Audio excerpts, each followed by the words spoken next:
Tuan, yo, gue balik lagi live di Mega TV. Ya, welcome back to Asuhan Nasi Santuy. Tapi kayaknya hari ini gue gak akan upload di GTV deh. Ya, karena hari ini cuma buat yang lihat aja. Kebetulan karena gue mau ngerekam.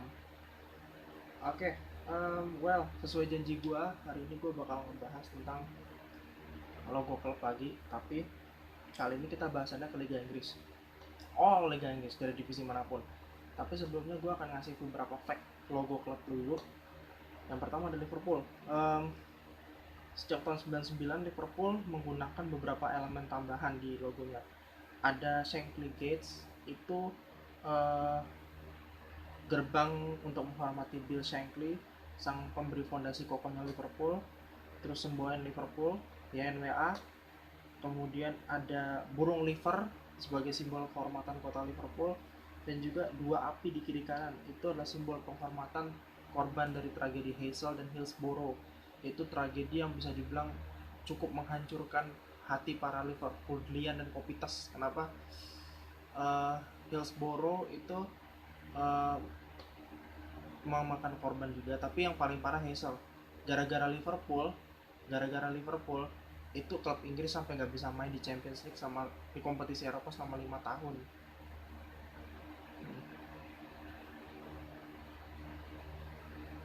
Fun fact berikutnya, Norwich, dia logonya ada burung kenari dan simbol kerajaan Inggris. Kenapa dasar pembeliannya logo burung kenari? Karena ada banyak peternak burung kenari yang ada di kota Norwich, makanya julukannya The Canaries. Dan itu julukan itu didapat sejak tahun 1907 sampai saat ini, dan logo yang sekarang ini itu sudah didesain sejak 1972 pada saat lomba desain logo Norwich.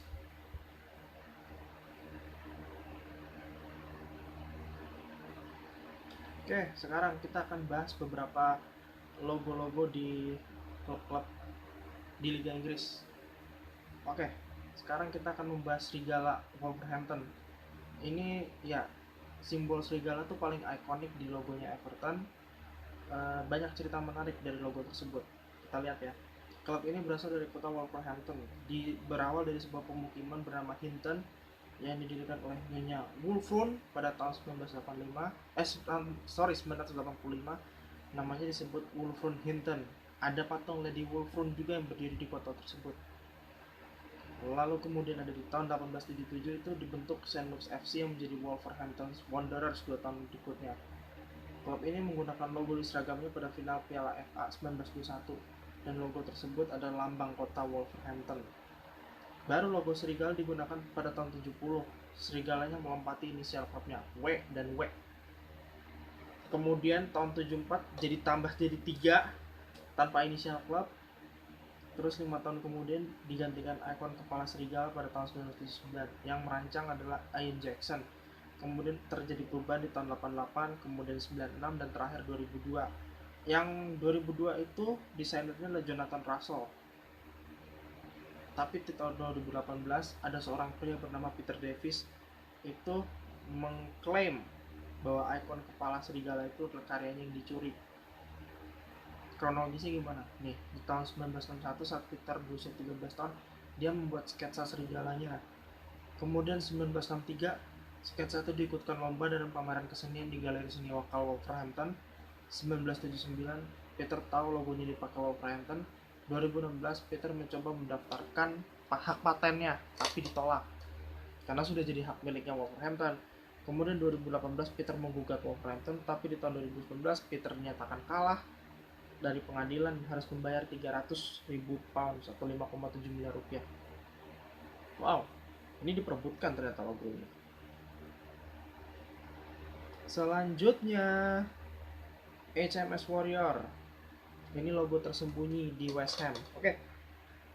2016 West Ham mengganti logonya dengan mengangkat kembali tradisi identik dengan industri besi dan perkapalan, karena di London Timur itu lebih dekat dengan pelabuhan, jadi kebanyakan industrinya adalah industri besi dan perkapalan. Ceritanya begini, perubahannya ini dalam rangka menyambut pindahnya West Ham dari Boleyn Ground ke London Stadium Olympic yang dipakai di Olimpiade 2012. Sebagai penghormatan pada Boleyn Ground, ikon kastil dihilangkan. Bangunan yang dikenal Kastil Boleyn itu berdiri dekat Boleyn Ground. Tanpa kastil, West Ham ingin memperkuat citra historisnya yang identik dengan industri besi dan perkapalan. Klub ini awalnya lahir dari para pekerja di Thames Iron Works dan Shipbuilding Company Limited. Selama ratusan tahun, citra tersebut ditunjukkan lewat ikon palu, ditonjolkan lewat logo baru West Ham. Ukirannya ada TIW, Thames Iron Works. Palu di logo West Ham adalah palu khusus keling untuk sambungan besi pada kapal. Cirinya salah satu ujung berbentuk pipih. Thames Iron Works dan Shipbuilding pernah memproduksi kapal legendaris bernama HMS Warrior. Itu kapal perang tenaga uap berlapis baja dengan persenjataan 40 meriam. Bentuk lambung kapal HMS itu jadi dasar dari logo West Ham yang baru dan dipilih karena mirip dengan logo West Ham di tahun 1950-an di mana mereka mengalami era kejayaannya. Oh ya, ada fun fact. Kalau kalian tahu pegulat bernama Triple H, pegulat WWE bernama Triple H, yang dia aksinya selalu membawa sledgehammer atau palu godam yang gede. Tahu kenapa? Karena Triple H itu adalah penggemar berat dari West Ham United. That's why makanya setiap aksi pertarungannya dia membawa palu. Oke, next. Arsenal, klub yang hampir degradasi ke Championship. Dari mana sih asal awal meriam itu dipakai? Nah, klub ini kan lahir di kawasan Woolwich, London Utara. Identik dengan, kalau di London Timur identiknya dengan industri besi dan perkapalan, di Woolwich itu industri amunisi dan militeria, industri ketentaraannya. Jadi lambang wilayah Woolwich diadaptasi dari logo klub ini, dari 3 buah meriam. Jadi di London yang dikenal sebagai kota 1000 klub ini banyak banget industri yang berkembang. Arsenal pindah ke Highbury pada tahun 1913. Tapi ikon meriam tetap dipertahankan, tapi hanya menggunakan satu meriam saja. Dari tahun 21 sampai tahun 28 hanya dengan siluet oval tambahannya itu. Tahun 1949 digunakan logo yang ada semboyannya Victoria Concordia Crescent. Ada nama Arsenal dengan huruf black letter, huruf sambung, ada motif cat pelainya, lambang wilayah Islington, dan meriam yang sudah menjadi ikon mereka, sehingga mereka dijuluki The Gunners, tapi meriamnya kopong. Logo tersebut banyak mengalami perubahan kecil dari waktu ke waktu, terakhir tuh 2001. Nah, banyak perubahan yang beragam dari asal-usul unsurnya, kurang jelas asal-usul unsurnya. Arsenal tidak bisa mendaftarkan hak patennya dan itu berpotensi dibajak secara bebas. Salah satunya yang pernah membajak adalah Matthew Reed, pedagang jersey KW-annya Arsenal, yang kasusnya bahkan sampai dibawa ke Mahkamah Eropa. Akhirnya di tahun 2002 mereka membuat logo yang simple dan modern yang masih bertahan sampai saat ini. Gue sih punya cerita ya unik tentang Arsenal. Ada temen UKM gue tuh yang suka banget sama klub ini. Saking cintanya tuh dia kayak tercinta butakan oleh Arsenal yang dianggapnya main bagus, tapi tahu-taunya tetap nggak bawa prestasi. Kan sayang juga. Cecil. Oke, next. Bristol Rovers. Ada siluet pria berpedang, itu perompak ya. Kenapa bisa dipilih perompak? Jadi gini, Bristol itu adalah kota pelabuhan penting di Inggris. Mungkin itu kota pelabuhan kedua setelah Manchester. Manchester kan industri pelabuhan, kan dekat laut juga. Dulu Bristol terkenal dengan pusat perdagangan budak, human trafficking, dan komoditas lain juga. Kalau cerita perompaknya itu di abad ke-17, perompakan marak terjadi di jalur perdagangan mereka di Bristol. Selain itu banyak perompak terkenal berasal dari Bristol. Salah satunya adalah Edward Teach yang dijuluki The Black Bear, si jenggot hitam. Dia perompak paling ditakuti di perairan Caribbean Atlantik. Mungkin Pirates of Caribbean terinspirasi dari ini nih. Bristol Rovers dijuluki The Pirates pada 1930-an, tapi baru 97 klub ini menggunakan perompak. Siluet ini presentasikan perompak secara umum dengan senjata pedangnya. perompak sama bajak laut bedanya apa sih, gue penasaran deh. Tahun kemudian ini ada logo, tahunnya berdiri 1883. Sebelumnya mereka menggunakan lambang kota Bristol dan sudah berganti desain beberapa kali. Terus kemudian 87 membuat logo dengan persegi, dengan persegi, warna persegi putih dan biru, bertahan hingga logo perompak muncul tahun 97, 10 tahun.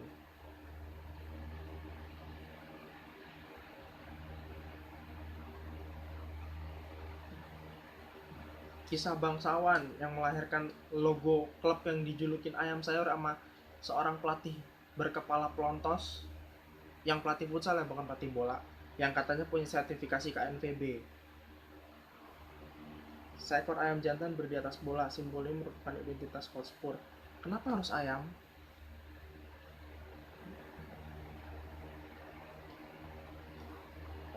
Klub ini berdiri di 1882 sebagai Hotspur FC, terinspirasi dari Harry Hotspur, salah satu karakter dari drama Shakespeare berjudul Henry IV. Karakter Harry Hotspur diangkat dari sosok Sir Henry Percy, bangsawan dari Northumberland.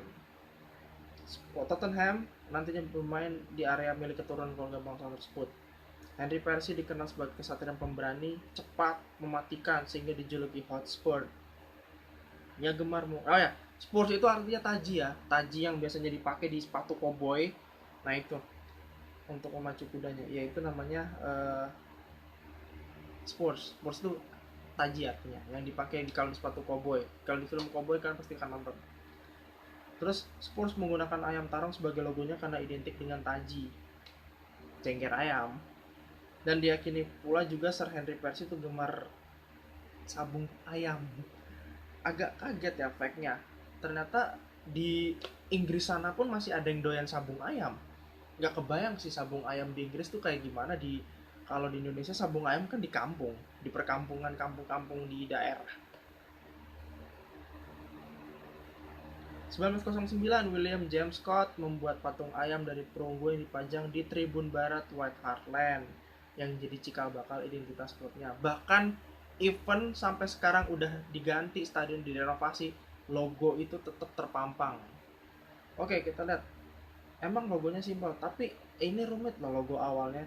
Ada Kastil Bruce, rumah bangsawan abad 16 yang ada di Tottenham. Singa itu adalah lambang wangsa Percy, keluarga bangsawan Northumberland. 7 pohon elm yang dikenal sebagai Seven Sister.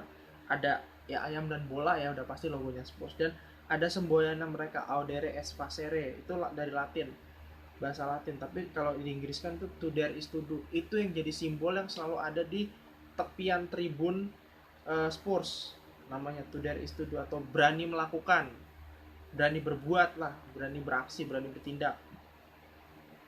Tahun 2006, Spurs menggunakan logo sederhana yang ikonik hasil rancangan Richie Hartless dan Alan Ashley.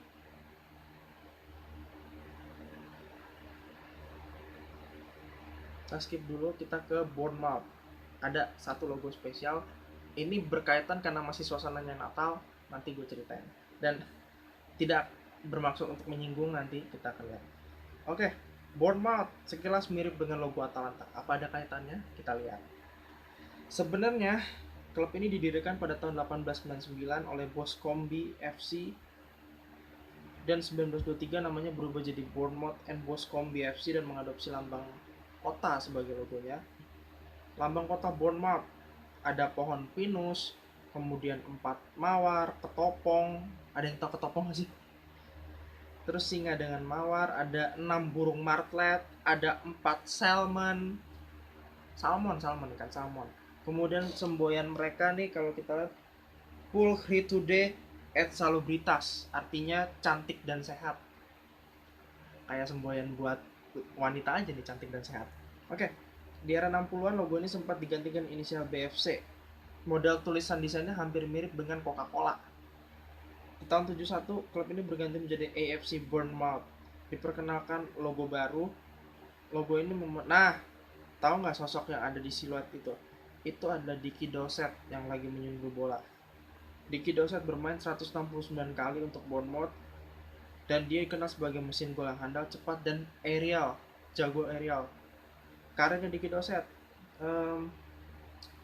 Sudbury Town itu dia sampai tahun 52, terus kemudian sempat main di Spurs 3 tahun sampai 55, semusim di Southend United, semusim di Southampton, terus kemudian sekitar 5 tahun dia di Bournemouth sampai 6, dari 57 sampai 62, 3 tahun di Crystal Palace dan 3 tahun di Weymouth.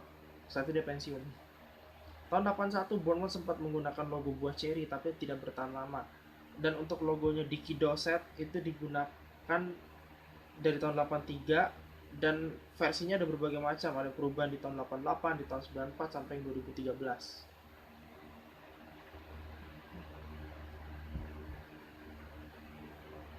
Portsmouth, klub yang lagi bermain di divisi League One. Dia dibeli oleh Tornante Company dan pemilik barunya berinisiatif memperbarui logo. Secara hukum, Portsmouth menemukan pemilik simbol.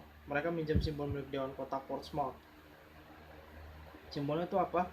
Yaitu bulan sabit dan bintang. Ini tidak ada kaitannya dengan simbol keislaman atau sejarah keislaman di kota Portsmouth. Ini hanya sekadar logonya saja. Simbolnya digunakan untuk penghormatan kepada Richard I. Richard I merebut Cyprus dari Isaac Komnenos pada 1192 dan mengadopsi nama milik Isaac Komnenos berupa bulan sabit dan bintang. Ya, Isaac Komnenos Arms namanya. 2 tahun kemudian Richard mengunjungi Portsmouth dan menganugerahkan sebuah piagam kerajaan, yaitu Richard I Great Seal. Great Seal.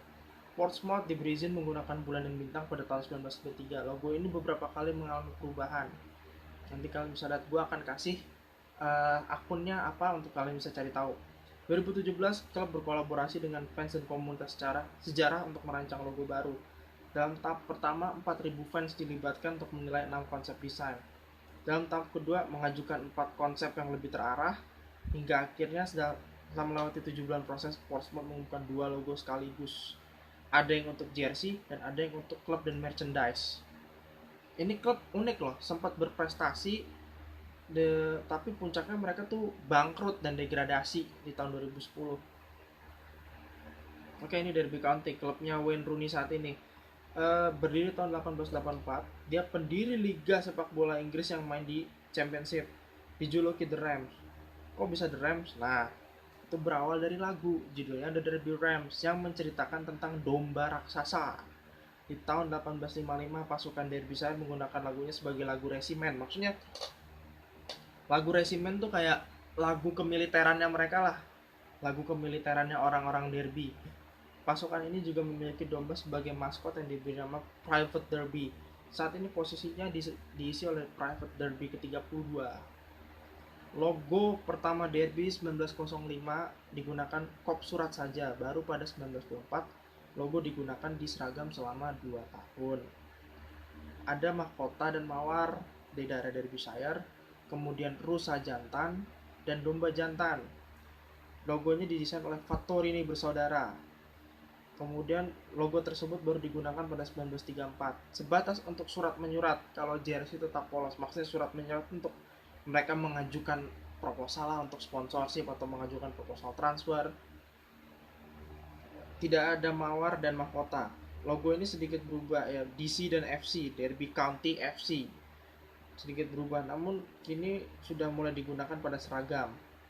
Nah, logo yang sekarang yang cuma domba doang itu digunakan sejak 1971, beberapa kali mengalami perubahan seperti penambahan nama, lingkaran, atau sekedar diubah aja arahnya yang mungkin dari kiri ke kanan.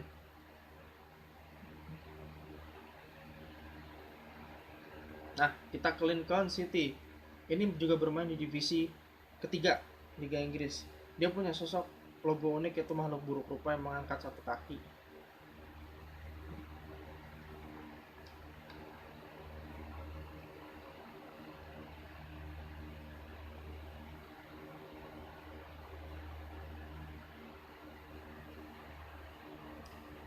Ini namanya Im, nama ya setan kecil ini bernama Im.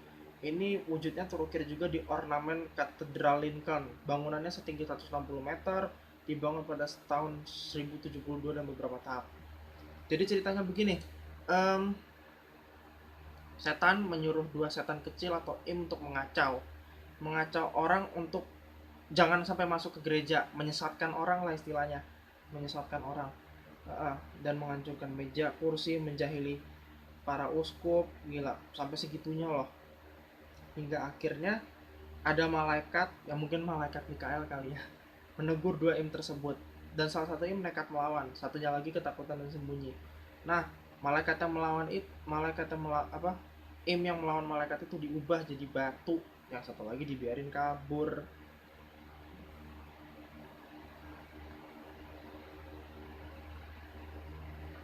Awal tahun 60-an, Lincoln City menggunakan lambang kota Lincoln pada seragam mereka, palang salib Saint George dan fleur de lis. Di era kejayaan pada 70-an hingga 80-an, Lincoln City sempat menggunakan logo bergambar IM. Pada 93 mereka kembali menggunakan lambang kota dengan tambahan LCFC, Lincoln City FC. IM baru muncul kembali pada tahun 2001 dan 2014-15 menggunakan IM merah tradisional. Ada klub serupa di wilayah Gibraltar namanya Lincoln Red Imps, dan pendiriannya juga disponsori oleh Lincoln City. Tadi kita bahas yang agak setan-setan, karena kita bahas yang agak suci, karena ini masih dalam suasana Natal. Ya, Preston North End berdiri sejak 1880. Kenapa logonya anak domba? Ada kisahnya. Nah, jadi disclaimer ya, disclaimer untuk teman-teman yang non Kristen, karena ini benar-benar yang terakhir ini benar-benar membahasnya full Kristen banget. Jadi logo Preston North End itu berlambang Lamb of God, bukan band ya, bukan band. Lamb of God bukan band, nanti kelirunya band. Itu kalau diartikan bahasa Indonesia anak domba Allah. Anak domba Allah yang menghapus dosa dunia, dikutip dari Injil Yohanes. Nah, kenapa anak domba Allah? Jadi begini, kita cerita ya sedikit. Ini adalah simbolisasi Tuhan Yesus Kristus. Dia diibaratkan sebagai anak domba Allah. Kenapa? Karena dia adalah dengan patuh sukarela pergi. Gini deh, karena ini menyebut Natal, dia datang lahir di kandang domba, sama seperti domba yang lainnya. Lahir turut menjadi manusia yang serupa dengan kita, lahir dan menjadi bayi, merasakan seperti kita, dan mengosongkan diri, mengosongkan kemuliaannya dengan sukarela, melayani, mengasihi, memberi mujizat, mengajar orang kepada jalan kepada Bapa. Aku jadi kayak ini ya, kayak khotbah. Tapi benar itu. Dan sampai puncak akhir karya keselamatan Kristus adalah dia merelakan nyawanya sendiri untuk disalibkan, merelakan dirinya sendiri untuk disalibkan demi menyelamatkan umat manusia dari dosa-dosa dan hutang hukum Taurat yang sudah ada. Jadi Tuhan Yesus dengan kebangkitannya dia menjadi pembebas kita dari jerat dosa dan jerat hukum Taurat, sehingga kita hidup dalam Kristus. Amin. Ya, seperti itu. Nah, simbol anak domba juga banyak digunakan oleh penguasa Kristen abad pertengahan. Anak domba bermahkota cahaya, menghadap kiri, kaki depannya memegang panji. Panji Kristen itu berarti salib. Dan ini identik dengan Santo Wilfrid dari Northumbria yang menggunakan Lamb of God dengan PP. PP bukan pemuda Pancasila ya. PP itu singkatan Prinsipasi atau Prince of Peace, mungkin disebutnya King of Peace lebih tepatnya ya, yaitu Raja Damai. Ya, Raja Damai itu juga gelar untuk Tuhan Yesus Kristus, Raja Damai, karena dia datang sebagai Raja Damai. Dia datang membawa kedamaian bagi manusia. Dan Santo Wilfrid juga menjadi santo pelindung kota Preston, dan simbolnya digunakan jadi lambang kota Preston. Dan untuk kalian belum tahu nih, kenapa ada kota di Inggris namanya Preston, dan Preston ini tuh kota yang sangat kental dengan tradisi kekristenannya, khususnya Katolik. Kenapa? Ini berasal dari dua suku kata dasar, Presta dan Tun dalam bahasa Latin. Tun itu kota, Presta itu priest itu imam. Jadi priest town, kalau kita gabungan jadi priest town. Priest town itu artinya kota imam. Jadi di sini kota yang mungkin banyak imam, banyak seminari, banyak, pokoknya bener-bener kota yang kental dengan kekatolikannya. Dan sejak 1933 Preston North End mengadopsi lambang kota sebagai logonya, dan logonya nggak banyak berubah hingga hari ini. Oke, ya itu cukup dari gua hari ini tentang ngebahas beberapa klub. Em, Sebelumnya gua mengucapkan terima kasih. Tadi sebenarnya gue udah coba ngerekam tapi nggak kuat memorinya. Dan sekali lagi gue mengucapin ke teman-teman selamat Natal, Merry Christmas, dan sambut tahun baru 2020. Semoga 2021, semoga di tahun mendatang kita mendapat berkat, kita makin sukses, makin jaya, dan yang jauh lebih baik lah dibanding tahun ini. Dan semoga pandemi bisa hilang dari muka bumi Indonesia kita ini kalau kita sudah divaksin. Oke? Ciao, selamat malam.